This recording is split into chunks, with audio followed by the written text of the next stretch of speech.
సంచలనంగా మారిన సస్పెండ్ వేటు. పార్టీ ఆవిర్భావం నుండి పార్టీని నమ్ముకొని పార్టీ కోసం కష్టపడుతున్న ఇద్దరు సీనియర్ నాయకులపై వేటు పడింది. నవీన్ నిశ్చల్, కొండూరు వేణుగోపాల్ రెడ్డిపై పార్టీలో నుండి తొలగిస్తూ ఉత్తర్వులు జారీ చేసింది. బుధవారం రోజు పార్టీ ఉత్తర్వులను జారీ చేసింది. ఉత్తర్వులకు స్పందిస్తూ నవీన్ నిశ్చల్ మీడియా ముఖంగా పార్టీకి అతను చేసిన సేవల గురించి ఆవేదన చెందారు. హిందూపురం ఎమ్మెల్యే అభ్యర్థిగా రాబోయే 2029 ఎన్నికల్లో వారికే వైఎస్ఆర్సీపీ టికెట్ ఇస్తే నేను కూడా ఇండిపెండెంట్ అభ్యర్థిగా పోటీలో ఉంటానని తెలపడంతో పార్టీ అధిష్టానం నన్ను తొలగించినట్లు నవీన్ నిశ్చల్ తెలిపారు.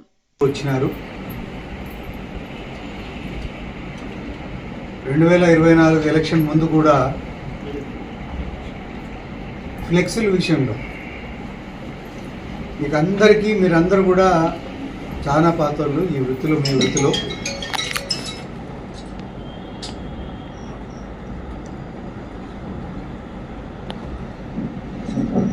నేను రాజకీయ జీవితం మొదలుపెట్టినప్పటి నుంచి కూడా మా నాన్నగారి పేరు మీద ట్రస్ట్ ఉంది. ఆ ట్రస్ట్ తరపున సంఘంలో ఏ రకంగా ఉండాలనే ఒక కొటేషన్స్ అప్పుడప్పుడు వేస్తూ ఉంటాం. అది ట్రస్ట్ చేసే పని, డాక్టర్ సాయిప్రసాద్ మెమోరియల్ ట్రస్ట్ చేసే పని.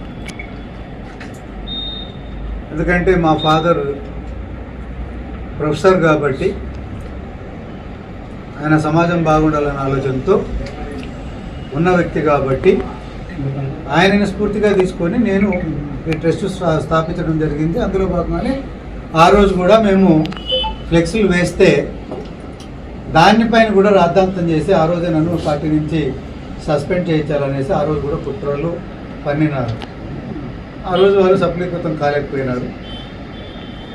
మరి ఈ మధ్య రామత్పూర్లో పార్టీకి సంబంధించిన జెండా ఎప్పుడు అది 2016లోనో 2017లోనో నేను గడప గడప వైఎస్ఆర్ చేస్తున్నప్పుడు నేను నా సొంత నిధులతో రాష్ట్రంలో ఏ నియోజకవర్గంలో కూడా గడప గడప వైఎస్ఆర్లో జెండా ఆవిష్కరణలు పెట్టుకున్న వాళ్ళు చాలా తక్కువ మంది ఉండొచ్చు. ఆ ఆలోచన పూర్తి నా వ్యక్తిగతమైనటువంటి ఆలోచన, నా సొంత డబ్బులతో చేసినటువంటి కార్యక్రమం అది. దాని తర్వాత 19లో పార్టీ అధిష్టానం వేరే వ్యక్తికి టికెట్ ఇచ్చింది. అది ఆ జెండా కూడా ప్రభుత్వ స్థలంలో ఉంది. ఆ ఫోన్ విలువ 1000 రూపాయలు కాదు. 19లో వచ్చినటువంటి ఇన్ఛార్జ్గా వచ్చినటువంటి మహమ్మద్ ఇక్బాల్ జెండా ఎగరేయలేదు. దానిపై ఎగరేయాలంటే ఎందుకు నియోజకవర్గంలో దాదాపు నేను నాటినటువంటి 250 పైచిలకు ఈ జెండా కర్రలకు జెండాలు ఎగరేయాలి. ఎక్కడ ఎగరేసిన పాపాన్ని పోలేదు. 2023లో పార్టీ మళ్ళా మార్చింగ్ గోరుని తీసుకుని వచ్చింది. మా జిల్లా కాదు, ఎక్కడో చిత్తూరు నుంచి తీసుకుని వచ్చింది ఒక అమ్మాయిని. ఉండటం బెంగళూరు, ఒక రకంగా చెప్పాలంటే కర్ణాటక అని చెప్పొచ్చు ఆ అమ్మాయికి. ఆ అమ్మాయి అన్నా జెండా పెట్టిందంటే ఆ అమ్మాయి కూడా జెండా పెట్టారు. ఆ రోజు కమిషనరు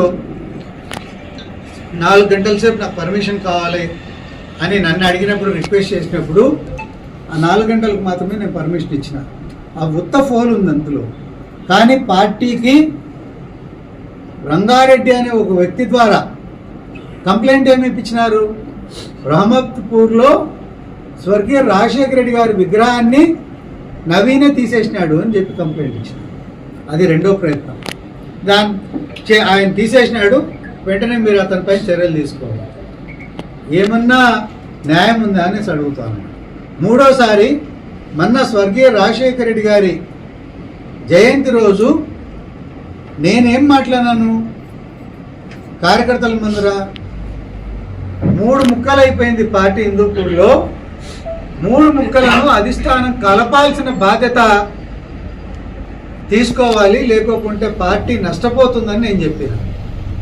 చెప్తే మరి వాళ్ళు ఏం చెప్పినారో, నాయకత్వం ఏం రకంగా ఆలోచన చేసిందో నాకు తెలియదు. ఉరిదీసేవానికి కూడా చివరి కోరిక ఏమైనా అడుగుతారు. ఏమి వాడు ఎంతో తప్పు చేస్తే కాగా ఊరేయరు. నేను ఈ పార్టీ కోసం నా టైం ఇచ్చిన, నా డబ్బు ఇచ్చిన, ఇన్ని చేసిన వ్యక్తికి పార్టీ ఈ రకంగా చేస్తూ ఉంది అంటే నిజంగా నాకు బాధ అనిపించింది.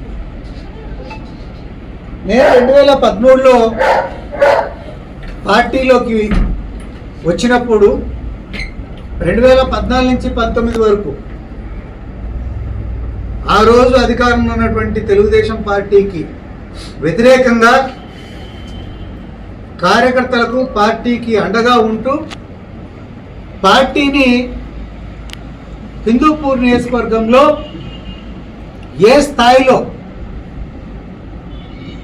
స్థాయిలో పార్టీని అభివృద్ధి చేసినారనేది ఒక చిన్నపిల్లని అడిగినా కూడా చెప్తారు. ఎంత కష్టపడినాను, ఎన్ని కేసుల్లో ఇరుక్కున్నాను, ఆర్థికంగా ఎంత నష్టపోయినాను అనేది అందరికీ తెలిసిన విషయం.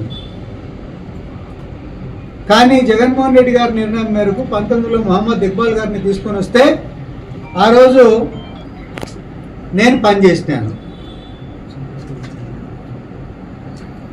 2023లో ఇంకొక వ్యక్తిని తీసుకొని వస్తే దానికి కూడా నేను పనిచేసినాను. చేస్తే పార్టీ ఇచ్చిన బహుమానం ఇది నాకు. నేను చిత్తశుద్ధితో చెప్తా ఉన్నాను, ఇక్కడ ఉన్న భగవంతుల సాక్షిగా చెప్తా ఉన్నా. జగన్మోహన్ రెడ్డి గారు 19లో పెట్టినప్పుడు కానీ, 23లో వేరే వాళ్ళకి ఇన్ఛార్జ్ ఇచ్చినప్పుడు కానీ, 24 ఎలక్షన్లో కానీ నేను 100% నేను పనిచేసిన. నేను పని చేయలేదు అనేసి వాళ్ళు ఎవరైనా గతంలో పోటీ చేసిన ఆ ఇద్దరు ఏ గుడిలోకి కానీ, మసీదులోకి కానీ, చర్చిలోకి కానీ వచ్చి ప్రమాణం చేస్తే ఆ రోజు నేను శాశ్వతంగా రాజకీయాల నుంచి నేను పక్కకు తప్పుకుంటాను. ఇది మంచి పద్ధతి కాదు. నేను పోటీ చేసినప్పుడు నాకు ఆ రోజు బాలకృష్ణ గారికి 15,000 ఓట్లు మాత్రమే తేడా. అంటే 7,600 ఓట్లు, 7,550 ఓట్లు నాకు వచ్చింటే నేను గెలిచేవాడిని. మరి ఇక్బాల్ గారు పోటీ చేసినప్పుడు 2019లో విపరీతమైనటువంటి వేవ్ ఉంది వైఎస్ఆర్ కాంగ్రెస్ పార్టీకి. ఆ రోజు బ్రహ్మాండమైన మెజార్టీతో అందరూ గెలిచినారు. మరి అటువంటప్పుడు కూడా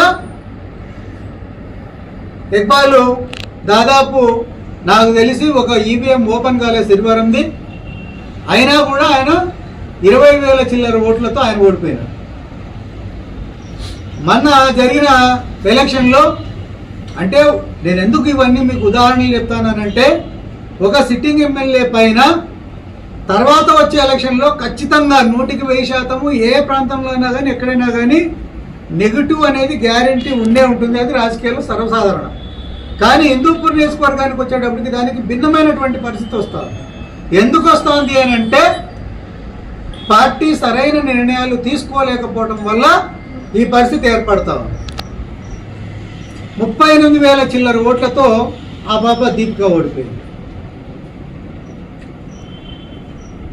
సో ఇవన్నీ కూడా బేరీ చేసుకోవాలి, ఇవన్నీ దీన్ని తగ్గట్టుగా ప్లాన్ వేసుకోవాలి, దాని తగ్గట్టుగా పార్టీని నిర్మాణం చేయాలి. 83 నుంచి హిందూపూర్ నియోజకవర్గంలో పార్టీ గెలవట్లేదని అనటంతో లాభాలు ఏముంటాయి? 14 నుంచి 14లో నాకు అవకాశం ఇచ్చినారు, 19లో అవకాశం ఇచ్చిందంటే 100% గెలిచిండేవాడిని. మరి పార్టీలు తప్పులు చేసి నా పైన అబండాలు వేసి నన్ను టార్గెట్ చేయడం ఇదే నాకు అసలు అర్థం కానటువంటి విషయంగా కనిపిస్తా ఉంది. నాకు నిన్న వాళ్ళు నన్ను సస్పెండ్ చేయటంలో వాళ్ళు చాలా కుట్రతో ఫస్ట్ నుంచి వాళ్ళు డే 1 నుంచి కూడా వాళ్ళు ఇక్కడికి వచ్చినప్పటి నుంచి కూడా ఒక కుట్రతోనే ముందుకెళ్తున్నారు. 29లో 100% నవీన్ టికెట్ వస్తుంది, దాన్ని ఇప్పటి నుంచే మనం కొట్టాలి, ఇబ్బంది పెట్టాలి, ఒకసారి కొట్టేసేస్తే పంచాయతీ పోతుంది అనే ఆలోచనతో వాళ్ళు ఈ కుట్రతోనే ఈ పని చేసినారు. దానికి కొంతమంది తోడైనారు పెద్దోళ్ళు, వాళ్ళ పేర్లు నేను చెప్పదలుచుకోలేదు. నేను ఒకటే మీకు అందరికీ నేను చెప్తున్నా, నా బలమైంది హిందూపూర్ నియోజకవర్గంలో అనేది అందరికీ తెలిసిందే. నేను దాన్ని ప్రత్యేకంగా చెప్పదలుచుకోలేదు. అయినా కూడా ఈ రకంగా జరుగుతుంది అంటే ఇంకేం చెప్పాలో నాకు తెలియట్లే. తర్వాత కార్యకర్తకు కష్టం వస్తే హిందూపూర్ నియోజకవర్గంలో నిలబడే నాయకుడు ఎవరు ఉన్నారు అనేది కూడా చాలా స్పష్టమైనటువంటి విషయం. నవీన్ నిశ్చల్ తప్ప వేరే వాళ్ళు నిలబడరు అనేది అందరికీ తెలిసిన విషయమే. నేను ముందుకు కూడా ఒకటే చెప్తా ఉన్నాను, ఈరోజు పార్టీ నిర్ణయం తీసుకుంది. నేను ఈరోజు కాకపోతే రేపు పార్టీ నిజాలు తెలుసుకుంటుంది. 3 నెలలకో 6 నెలలకో ఎవరైతే ఈరోజు సంకలు గుద్దుకోవచ్చు, రేపు కూడా గుద్దుకోవచ్చు. లోకల్ బాడీ ఎలక్షన్స్ టైంకు ఇన్ని రోజులు ఏం చెప్తా ఉన్నారు, ఎందుకు మీరు పార్టీ కార్యక్రమాలు చేయట్లేదు అనేసి అధిష్టానం అడిగినప్పుడంతా నవీన్ నిశ్చల్ మాకు ఇబ్బంది పెడుతున్నాడు. నవీన్ నిశ్చల్ వల్ల మేము ఏ కార్యక్రమం చేయట్లేదు. సో ఈరోజు పార్టీ అధిష్టానానికి కూడా ఈ రకంగా చేయడం నాకు ఒక రకంగా మంచిదే అనిపించింది. ఎందుకంటే వాళ్ళ సత్తా తెలుసుకోవడానికి పార్టీకి ఈరోజు క్లియర్ బోర్డు కనిపిస్తుంది. రేపు పొద్దున్నే వాళ్ళు పార్టీ కార్యక్రమాల్లో 100% ఫెయిల్ అవుతారు. ఫెయిల్ అయినప్పుడు నా బలమైంది అనేది, నా అవసరమైంది అనేది పార్టీకి ఆ రోజు గుర్తుకొస్తుంది. నేను ఇంతకుముందే చెప్పిన, పార్టీ నన్ను సస్పెండ్ చేయడం వల్ల నాకు వచ్చిన నష్టం ఏం లేదు. నాకు ఇది ఒక రకంగా రాజకీయంగా గతంలో కూడా మీకు అందరికి గుర్తుండే ఉంటుంది, చాలామంది సీనియర్లకు. కాంగ్రెస్ పార్టీ గతంలో కూడా నా పార్టీని సస్పెండ్ చేసింది. ఏమైంది, 2009లో నన్ను సస్పెండ్ చేసింది పార్టీ, 2014లో నేను పోటీ చేసిన. ఇప్పుడు పార్టీ మళ్ళీ 25లో నేను సస్పెండ్ చేసింది, 29లో నేను పోటీ చేస్తాను. ఇదే జరుగుతుంది. సో నాకు వచ్చిన ఇబ్బంది ఏం లేదు. 2013లో నేను పార్టీలోకి రాకముందు వైఎస్ఆర్ కాంగ్రెస్ పార్టీ పరిస్థితి ఏమి అనేది మీరందరూ కూడా ఆలోచించండి. నేను పార్టీలోకి వచ్చిన తర్వాత వైఎస్ఆర్ పార్టీ పరిస్థితి ఎట్లా వచ్చింది, ఎంత బలం పెరిగింది అనేది కూడా మీరు అందరూ కూడా ఆలోచన చేస్తే మీకే నిజాలు అర్థమవుతాయి. మరీ ఈ చిల్లర రాజకీయాలు చేసుకుంటా పోతా ఉన్నారు వీళ్ళు.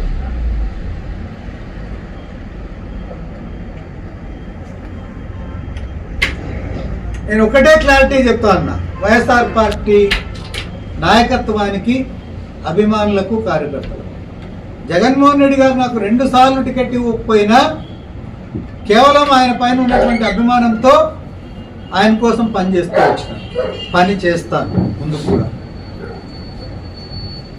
దాంట్లో ఎక్కడా తేడాలు, నన్ను సస్పెండ్ చేసేసినారు, నేను ఇంకో పార్టీ వైపు చూసే పరిస్థితి లేదు. సొంతంగా నేను రాజకీయాల్లోకి వచ్చినప్పటి నుంచి, 89లో రాజకీయాల్లోకి వచ్చినప్పటి నుంచి నాకు ఏదైతే నా మైండ్లో ఉందో కాన్సెప్ట్ మేరకు నేను కంపల్సరీగా నేను పని చేసుకుంటా పోతానే ఉంటా. నాకు పేద ప్రజానీకానికి ఏదో నాకు భగవంతుడు ఇచ్చిన శక్తి మేరకు నేను వాళ్ళకి తోడ్పాటు ఉంటా. దాంతోపాటు మరీ ముఖ్యంగా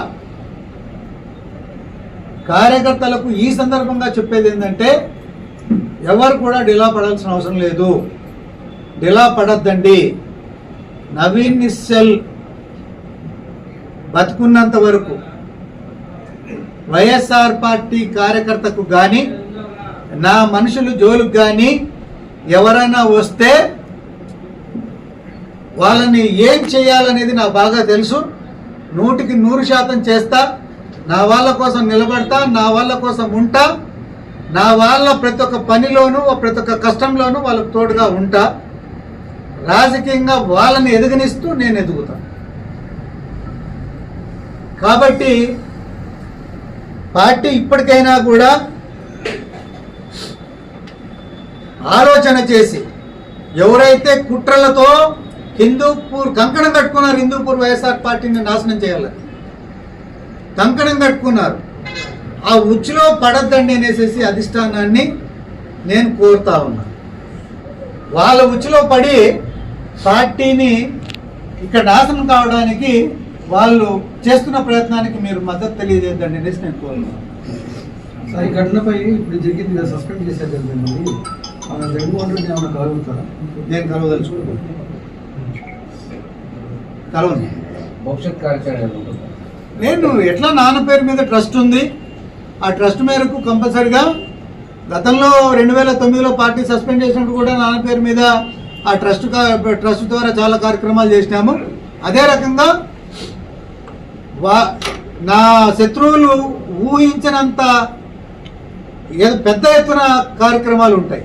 అంటే పార్టీ పేరు మీద ఉంటాయి, మీ పరిస్థితి ఉంటాయి. పార్టీ ఎందుకు ఉంటుంది? పార్టీ నేను సస్పెండ్ చేసిన తర్వాత అంటే మీరు ఇంకా వెయిట్ చేస్తాను.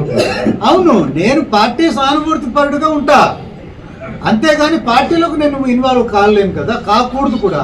అంటే మీరు పార్టీలో లేరు కదా, ఇప్పుడు మీ క్యాడర్ మీ పక్కనే ఉంటుంది, ఎలా భావిస్తారు? 100% వాళ్ళు పార్టీలు చూసి వచ్చిన వాళ్ళు కాదు, వాళ్ళు పార్టీలు చూసి వచ్చిన వాళ్ళు కాదు వాళ్ళు.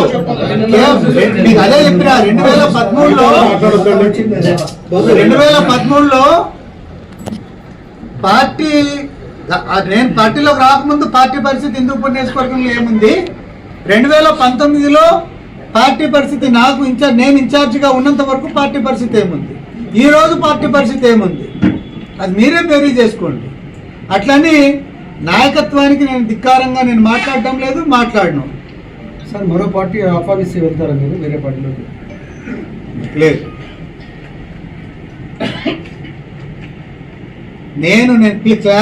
నేను చెప్తున్నది క్లియర్, మీకు బాగా క్లారిటీగా చెప్తాను.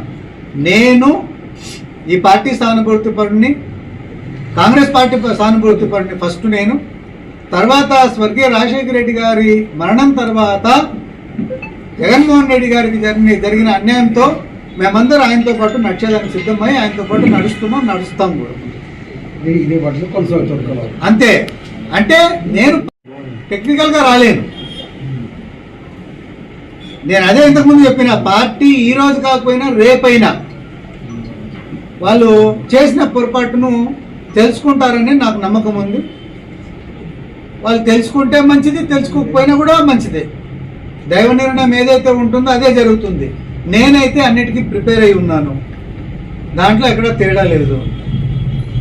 సేవా కార్యక్రమాలు, ప్రజలకు చేతునిచ్చే కార్యక్రమాలు ట్రస్ట్ ద్వారా చాలా పెద్ద ఎత్తున నన్ను నమ్ముకున్న వాళ్ళ కోసము, ప్రజల కోసం గ్యారెంటీగా పెద్ద ఎత్తున ఇప్పటి నుంచి స్టార్ట్ అవుతుంది. ఇప్పుడు నేను ఎవరైతే సంకలు గుద్దుకుంటున్నారో నా స్థాయికి వాళ్ళు చీమ కాదు, దోమ కాదు. ఎవరో ఒక అండతో తాత్కాలికంగా వాళ్ళు విజయం సాధించి ఉండొచ్చు, పూర్తిగా కాదు, పూర్తిగా చేయలేరు. అదైతే గ్యారెంటీ చెప్తాను. నేను మొన్న చెప్పినట్టున్నాను కదా, కాదు నేనేం చెప్పాను, ఆ రోజు అధిష్టానం ఆ రోజు టికెట్ ఇవ్వకపోతే బరిలో ఉండటం అనేది 100% ఉంటా,